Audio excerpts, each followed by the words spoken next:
So we're here on Yakobi Island. We found this wonderful little meadow to camp in just off of the beach.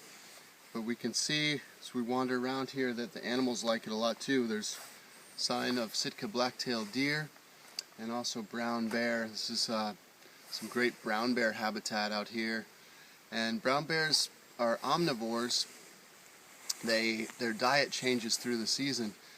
So in the early part of the season they spend a lot of time out on the beach eating a lot of mussels and barnacles, and they crush the barnacles with their paw and then slurp up the slurry. A little bit later in the season, as the grasses start to come up, they eat a lot of beach grasses, and then they move on to the berries. That's one of the things that brings them in here. There's a lot of cloudberries and nagoon berries here. And then as the salmon start coming up in the streams, they work their way up back into the forest a little bit and eat salmon.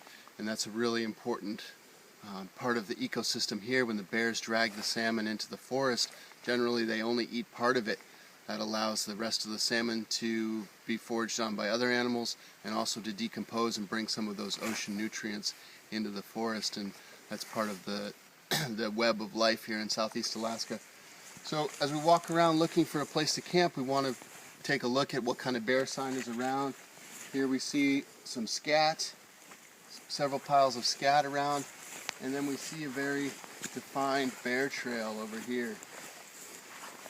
Interesting thing about brown bear is often over the years they will make a trail where they step in exactly the same place. So you'll have these very specific footprints worn into the surface of the ground here.